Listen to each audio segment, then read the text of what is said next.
Hey guys, it's Shay. Welcome back to the Evidence Locker. Today we're going to be covering the Mr. Cruel case. It's one of Australia's most well-known cases, probably right behind the hitchhiker murderer. And this one really freaks me out because he's never been caught, and there's theories that he just moved and continued on with his crimes. Obviously, based on the name, Mr. Cruel, he has never been identified. He preyed on school-age girls throughout the 80s and 90s and was only connected to 4 victims. However, police believe he was linked to at least 10. Let's get into it. The first attack took place on August 22nd, 1987 in Lower Plenty near Melbourne, which is around 10 miles northeast of Melbourne, if I'm correct. And the names of everybody involved in this attack have never been revealed. And around 4 a.m., while everybody was asleep in the house, a masked man who was armed with a handgun and, quote, a large hunting knife, removed a window from the living room and entered the house. He first made his way into the bedroom of the parents and woke them up at gunpoint. He acted like he just wanted money, and they complied, thinking it was just a robbery, and he wouldn't hurt them or their family. He then forced them to roll onto their stomach and tied their hands and feet using a specific knot that has been known to be used by sailors or those who use large loads. He then blindfolded and gagged them with tape that he brought himself. This was not from the house, this was pre-planned. He then forced them into their closet or wardrobe. It depends which one it is based on the account you read. And then he made his way to their young son's bedroom. He blindfolded and gagged him with the same tape and tied the poor boy to his bed. Finally, he made his way to the bedroom of the 11-year-old girl. He took her and brought her to the nearby bathroom and sexually assaulted her. Over the next 2 hours, he took breaks from this assault to wander around the house. Not only did this sicko take breaks from assaulting an 11-year-old child to walk around the house, he even made food for himself in the family's kitchen at one point. He then stole a couple things from the house, such as money, jewelry, for some reason some records, and a blue coat. And he was at the house. This was 1987, and cell phones weren't common yet. So he used the family's landline and he called somebody up, and he called this guy Bozo, and he made some threats and told them, "You need to move your children. If you don't, I'm coming for them next." And then he hung up the call and disappeared from the house. After Mr. Cruel left, the father was able to free himself and run to a neighbor's house for help. Police came immediately and started their investigation. They found that Mr. Cruel had made no calls from the family's phone, actually, and the line had been cut, even before he made his way in. So obviously he was pretending to use the phone, and police believed it was a red herring to throw off their investigation. On top of this, the police also believed the things he stole were red herring. Maybe not particularly the money, but definitely the coat and the old records. Move on to the second attack, where we can definitely see some form of escalation. It was December 27th, 1988, in Ringwood, which is about 14 miles away from Melbourne and the previous attack. John and Julie Wills lived on Hillcrest Avenue in Ringwood with 4 daughters, and it was 5:30 a.m. and everybody was still asleep. John and Julie were in their bedroom, and their daughters were in bunk beds in one of the other rooms. Around this time, a man wearing, quote, a ski mask and overalls broke into the family home through a back door. He went to the master bedroom, as he did previously, and they were woken up to a man standing over them with a gun pointed at Julie's head. Immediately, she started screaming, begging for her daughters to run and get out of the house and hide. The man pushed the gun into her head and told her to shut up. He then pointed the gun at John's temple and said, quote, "Are you going to be a hero?" And John shook his head no. He believed it was just a robbery. The man, as previously, forced John and Julie onto their stomachs and tied them up. But this time he tied them up with wire and used a similar knot, the ones used by sailors. He told them he wanted all of the money in the house, and John told him to take whatever he wanted. There was money in the bedside table, and then he blindfolded and gagged them with surgical tape, finally heading to the room the girls were in. One of these girls was a 10-year-old named Sharon Wills. She was a sweet, well-behaved girl, and she was a choir girl at the Victorian Children's Choir and had even appeared on TV recently. She was well known and well loved. Sharon had woken up to her mom screaming, but she froze in fear. She didn't know what to do. And then there was a man in her doorway. He called to her by name, so it's possible he saw her in the children's choir, or even possible he knew her family. He proceeded to bind and gag Sharon, picked up some of her clothing, and carried her out of the house. A few minutes after he left, John and Julie actually managed to cut the wire that they were tied up with. They ran to their daughter's room and realized Sharon was gone. John ran to his neighbor's house because he knows their phone lines have been cut. He calls 911 and police show up within minutes. The police search began and every family home in the neighborhood was checked. Even cars were searched. They did everything they could to try and find Sharon, but they found no trace. Initially, they were hopeful that Sharon was taken for ransom, but they later believed Mr. Cruel asking for money was simply a red herring. Just after midnight the following night, approximately 18 hours after the attack, Sharon was found wrapped in garbage bags on Orchid Road. She was wandering around just outside of a high school. She was taken straight to the hospital, and her family were notified that she was alive. Police came to interview Sharon immediately, because even though she had just been through unthinkable trauma, memory fades relatively quickly, and they had to get to her fast. During Sharon's interview, she said she was blindfolded and gagged the entire time she was missing. Mr. Cruel took her on a very long drive to a house. She said she never saw his face, and that when she wasn't being assaulted, her abductor was reportedly kind and courteous. Mr. Cruel apparently fed her a sandwich and gave her some milk to drink after she was done being assaulted, which is not really what you would expect an abductor to do. At one point, when she believed she was alone, she lifted up the blindfold so she could see where she was being held. When she looked around, the first thing she saw was there was a camera. Everything that he did to her was recorded. Aaron described the bedroom. It had a whitish brown carpet, some orange full-length curtains, and a bed with an orangish bedhead, a lamp with an orange base and yellow shade, and white walls and doors. Something else that Sharon noted was that the radio had been playing the entire time she was there. Sharon was finally released.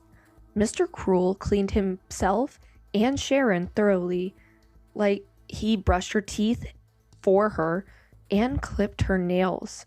He wanted to make sure there was no DNA, and it seems he had an intimate knowledge of DNA collection procedures. Sharon's clothes have also never been found. It is believed he discarded them, as someone that cleaned her that meticulously likely did not keep them as a trophy for fear of being caught. He then tied her into a garbage bag, put another one on top of her head, and then put a men's white shirt on her. He put her in the car and drove around for a while before letting her out. She was found by that woman not long after. John Wills later did a press conference after Sharon's return just to say he was so grateful she was alive and that Mr. Cruel had released her without much harm. Police surveillance was frequent on the house. They were worried he'd come back for Sharon, potentially to finish what he started. The family even slept in the living room together. John could not imagine losing his daughter again. As well as police surveillance, the government offered a $100,000 reward for information that could lead to the conviction of Mr. Cruel. Afterwards, they did get a few calls with possible leads, although obviously a majority of calls were people just wanting the money. However, one caller said that at approximately 11 or 11:15 p.m., the night of Sharon's abduction, they saw a white Commodore with 3 straps running down the side in Bay's water, and that it was acting odd. As it was turning from Jersey Road onto Mountain Road, it had its lights off and almost ran right into another vehicle. The Commodore just drove off and the other car followed it, and it pulled up next to the Commodore at a set of red lights. The person that was almost hit was trying to yell at the person in the Commodore, but the guy seemed to be the only person in the car, and he seemed to be anxious and ignoring the guy yelling at him, pretending he wasn't even there. He could have just been drunk and ignoring someone yelling at him after almost hitting them, which isn't completely out of question. However, when the light went green, the Commodore continued for a short distance before turning right onto Church Road towards Bayswater High School, which is where Sharon was found not long after. After this, police set up a picture of a similar car to the Commodore just to see if anyone's memory would be jogged. However, they never got any leads from this. Lina's family was from England, and they were in Australia for the dad's job, and sadly, they were days away from moving back home to England. They were living in a rented house in Melbourne on, forgive me if I butcher this, Monomyth Avenue, which is known as a very wealthy part of town. July 3rd, Brian and Rosemary went out to a goodbye dinner that some friends had for them as they were days away from leaving. They left their 2 daughters, 13-year-old Nicola and 15-year-old Fiona, home alone. By 11:40, the 2 girls were fast asleep when a man in a black balaclava and dark clothes entered the house through a window, and he had a gun. He woke the girls up with a gun pointed at them. He said if they screamed or did anything he didn't like, he would kill them. He tied 15-year-old Fiona up and told her, "Tell your dad I want $25,000. He ordered Nicola into a separate room and told her to grab her school uniform and then put her uniform and her underwear into a bag. He then forced Nicola into her family's car and drove off. Around 30 minutes later, Brian and Rosemary returned home, and the first thing they noticed was their car was gone.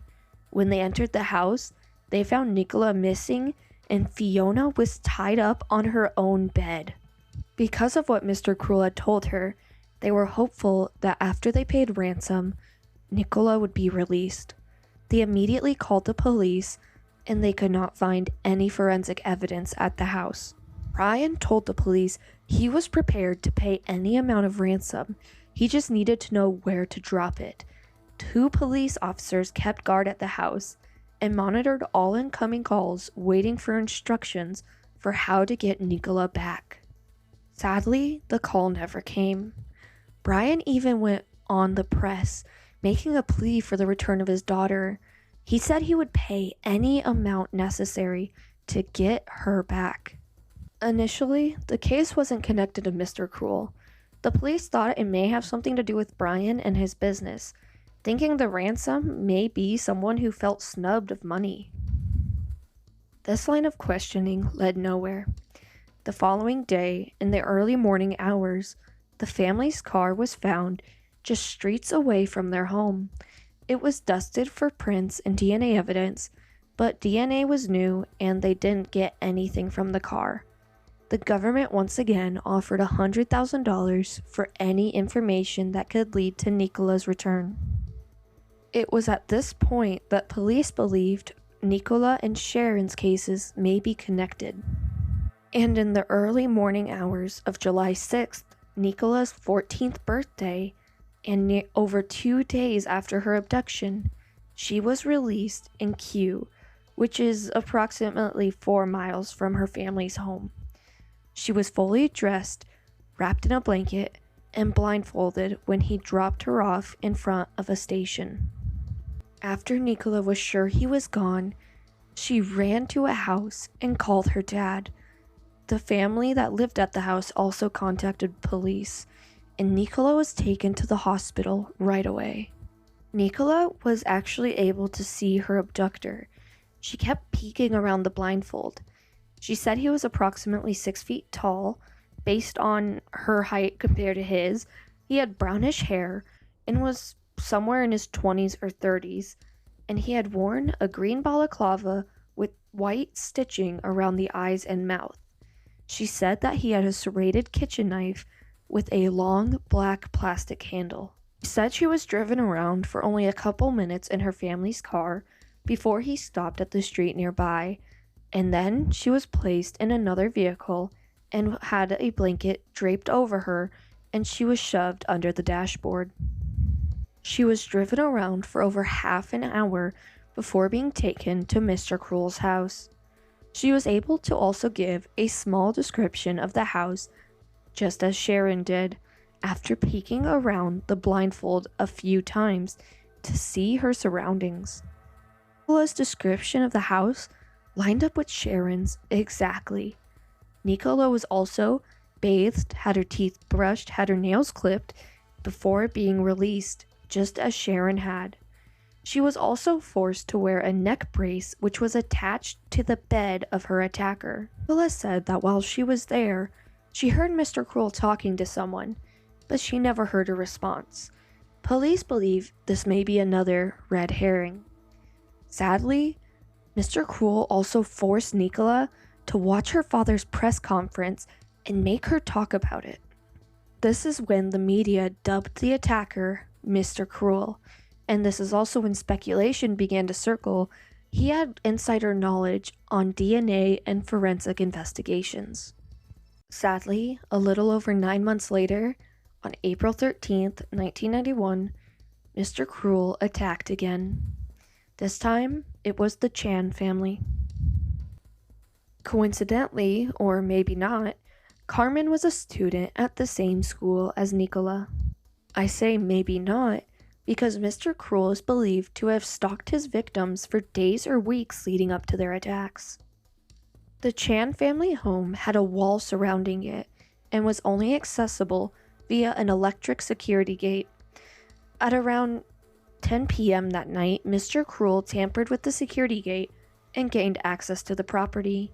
Once he entered, he spray painted and vandalized the cars that were parked in the driveway. He wrote, quote, "Payback, more to come, Asian drug dealer." Once again, this is believed to be a red herring. The Chan family has never been connected to drugs or dealings of any kind. Then believe he entered the house through an unlocked window, as no signs of forced entry were found.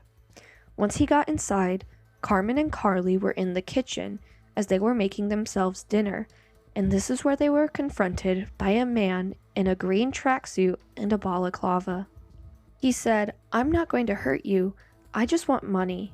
He then forced them into Carmen's bedroom, where they found Karen, who was hiding behind the bedroom door. He forced Karen and Carly into the bedroom closet and shoved the bed in front, locking them inside.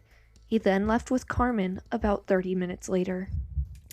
Within minutes of Mr. Cruel taking Carmen, Carly managed to bust her way out of the closet. She immediately called John and told him a man with a knife had abducted Carmen. John immediately came home and searched the house. With no sign of Carmen, he called the police, and they instantly knew it was another abduction by Mr. Cruel. A police dog was dispatched and traced Carmen's scent up the road before it disappeared. It believed Carmen was walked to the car that was parked there. Police interviewed everyone that lived in the surrounding houses. Sadly, no one had seen or heard anything. Since Mr. Cruel made Nicola watch her family plead for her return, it is believed he watched all the press conferences and read all the articles that were about him. So, on April 16th, John and Phyllis Chan gave an extremely emotional press conference. "Please release my daughter," Phyllis begged. "Mr. Cruel, please return Carmen."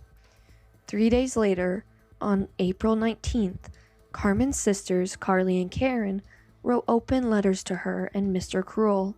7-year-old Karen wrote, "Dear Carmen, I miss you a lot of the time. I'm very scared in the dark, and Mom and Dad miss you very much." Carly wrote, "Whoever has my sister, I would like her back. Carmen, I wake up all the time. I need you." By April 23rd, police were worried. It had been 10 days since Carmen had been taken, which is 5 times longer than any of the previous victims. The government offered another $100,000 reward for any information that could lead to Mr. Cruel. By May 1st, a special task force to investigate Mr. Cruel, known as Operation Spectrum, was created. The lead investigator was David Sprague. He was also the lead investigator in Carmen's case.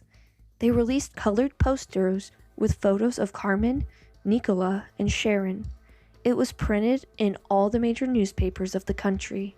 By May 5th, police sadly began to report they believed Carmen had been murdered and that Mr. Cruel would not keep a victim alive for this long. On May 14th, they set up a roadblock out front of a bus stop on Main Street, which is the same bus stop Carmen used for school, as it was close to her parents' restaurant. This is because police believed this is where Mr. Cruel may have first spotted Carmen. Something else that Sharon and Nicola mentioned was that they heard the sound of planes flying low overhead, so police believed Mr. Cruel's home was under a direct flight path and in close proximity to the airport. Because of this, they checked out over 30,000 homes in 15 different suburbs, trying to match them to the descriptions of the house given by the two girls. At this point, Phyllis wrote an open letter to Mr. Cruel. She said, "My life in exchange for Carmen's release. Carmen's sisters miss her very much. They trusted you on the night of April 13th. On April 9th, 1992, just 4 days shy of the 1-year anniversary of Carmen's abduction, a man walking his dog on a track that went through the State Electricity Commission terminal station in Thomastown, which is close to the Chan family home, had been leveled by earthworks, which caused a shallow grave to be disturbed. Near Edgar's Creek, the man found a skull. He called police, who found the rest of the bones and confirmed that the bones were those of Carmen Chan. She had been shot in the head 3 times execution style, and it was believed that it happened about a year before her bones were discovered. Phyllis said Carmen was not the type of girl to go down without a fight, and that she likely would have taken off her blindfold or taken off Mr. Cruel's balaclava and seen his face, and for that reason, he felt she needed to die. Throughout this case, we can clearly see the escalation. The first girl was assaulted in her home, then he abducted a girl and returned her, then he did it for longer, and now a girl was dead. However, police don't believe this murder was planned. They believe, like Phyllis, that Carmen fought back and Mr. Cruel was more scared of jail than of murder. In January of the following year, police released drawings of the bedroom and bathroom of Mr. Cruel's house as described by Sharon and Nicola. They hadn't done this prior for fear that Mr. Cruel may kill a victim. In June of the same year, the task force was scaled down from 40 officers to 10 and was eventually disbanded by January 1994. Sadly, Carmen's parents, Phyllis and John, ended up divorcing. However, this is common in cases of children being murdered. The stress is just too much on the marriage. At the end of the suffering for the Chan family. In 1995, Phyllis returned home late one night after working over 16 hours, and as she was walking into her house, She was bashed on the back of the head with a wooden object, and then bashed several more times before the attacker took off with the money she had on her. It turned out the attacker was an ex-employee with a grudge and had no connection to Mr. Cruel. On the 25th anniversary of Carmen's abduction, the Victorian state announced a $1 million reward for any information that could lead to the conviction of her killer. And after her abduction, there were no other crimes linked to Mr. Cruel. As I previously said, the police believe he didn't necessarily want to kill Carmen, but after seeing who he was, he felt like he didn't have a choice. However, most offenders like that don't stop until they are stopped. So maybe he died, but I don't think the anxiety stopped him from abducting another girl. Maybe he just moved and is operating where he lives now. At one point, police believed Mr. Cruel was actually the Golden State Killer. However, this has since been disproven. There are currently a handful of suspects who had the propensity to commit a crime like this, and who had potentially committed similar crimes in the past and never been ruled out. The prime suspect for police was a former professor named Brian Ankler. This is the guy that David Sprague, the head of the task force for Carmen, believed was their guy. He was imprisoned for 10 years in the 70s after pleading guilty to tying up and attacking 6 girls at knife point over 2 years. However, there has never been any forensic evidence to link him to the Mr. Cruel case, or really anyone to it. This is one case I think about quite frequently. I don't necessarily believe that guilt stopped him from abducting and assaulting more girls. I think maybe he moved on and we just didn't know about it. What's your take? What do you think happened? Is Mr. Cruel still out there? Or was Carmen his last victim? I'm your host, Shay. This podcast is hosted and written by me and edited by my husband, Toby. This has been The Evidence Locker. Let me know what case you want me to cover next. Give us a like and a follow, as it really helps us keep looking into more cases. Stay curious, stay safe. Join us next week as we open another locker.